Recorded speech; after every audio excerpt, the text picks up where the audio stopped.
بسم اللہ الرحمن الرحیم۔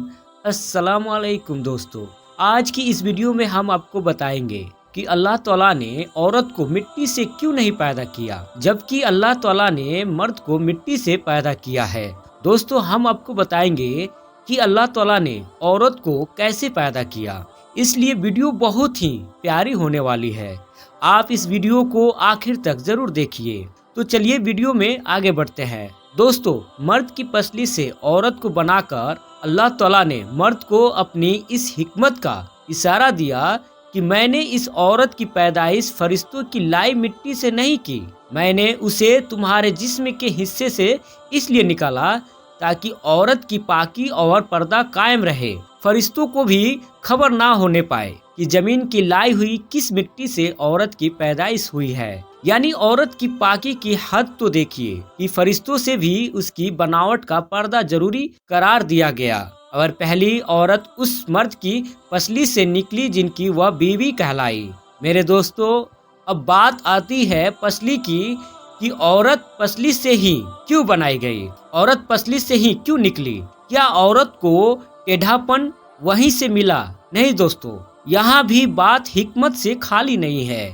انسانی جسم میں دل اور بہت سے نازک حصے اسی پسلی کے پیچھے چھپے ہوئے ہیں، یعنی ان چیزوں کے لیے، نازک حصوں کے لیے پسلی ایک ڈھال ہے جن کی ضرورت انسان کو زندہ رکھنے کے لیے بہت ضروری ہے۔ اللہ تعالیٰ نے عورت کو پسلی سے بنا کر یہ نہیں بتایا کہ عورتوں میں ٹیڑھا پن ہے، بلکہ اس عورت کو پسلی سے بنا کر یہ بات سمجھا دی کہ عورت وقت پڑنے پر ڈھال بن سکتی ہے۔ عورت کو بائیں پسلی سے نکال کر یہ بھی ثابت کر دیا کہ عورت ڈھال بن سکتی ہے تو مرد کے دل پر راج بھی کر سکتی ہے۔ اس لیے عورت کو ٹیڑھی نہیں بلکہ اس کے اسی ٹیڑھے پن سے فائدہ اٹھائے پیار سے، تاکہ وہ وقت پڑنے پر آپ کی حال اور آپ کا بھروسہ آپ کے غرور بن سکے۔ میاں بیوی ایک دوسرے کا لباس ہے، اس لیے دونوں کی ذمہ داری ہے کہ وہ ایک دوسرے کو رسوا نہ کرے۔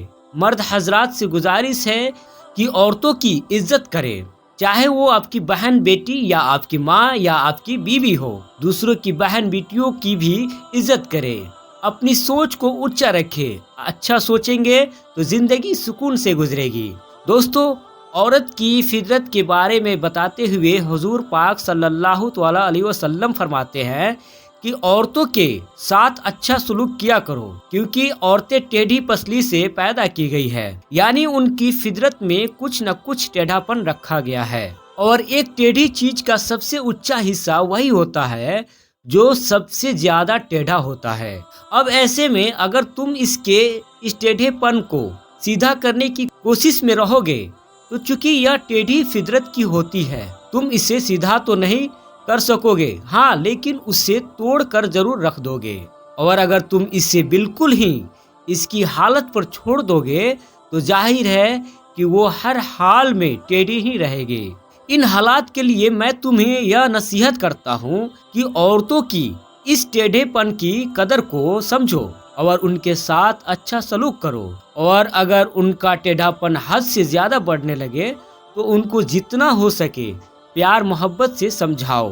دوستو، حضور پاک صلی اللہ تعالی علیہ وسلم کا یہ کلام جس کا میں نے اس جگہ ترجمہ کیا، عورت کی فطرت کے بارے میں ایسی عجیب و غریب باتیں پتہ چلتی ہے کہ اس سے اچھی اور اس سے شارٹ کٹ میں کوئی بات نہیں ہو سکتی۔ دوستو، یہاں پیدا ہونے کا یہ مطلب نہیں کہ جس طرح ماں باپ سے بچہ پیدا ہوتا ہے اسی طرح عورت کی پسلی سے پیدا ہوتی ہے، بلکہ عرب کہاوت کا یہ مطلب ہے کہ عورت کی فطرت میں ٹیڑھا پن ہے جو اس سے الگ نہیں ہو سکتا۔ لہٰذا قرآن شریف میں اللہ تعالیٰ فرماتا ہے کہ انسان جلد بازی سے پیدا کیا گیا ہے، جس کا مطلب یہ نہیں کہ جلد بازی کے مواد سے پیدا ہوا ہے، بلکہ مطلب یہ ہے کہ انسان کی فطرت میں جلد بازی ہے۔ اسی طرح ٹیڑھی پسلی سے پیدا ہونے والی عورت کا مطلب یہ ہے کہ عورت کی مزاج میں کچھ ٹیڑھا پن پایا جاتا ہے جو اس کے مزاج کا حصہ ہے اور اس کی زندگی سے جڑی ہوئی ہے، جو اس سے الگ نہیں ہو سکتی۔ میرے دوستو، نبی پاک صلی اللہ تعالی علیہ وسلم صحابہ کی محفل میں بیٹھے ہوئے تھے، اتنے میں ایک شخص آیا اور کہنے لگا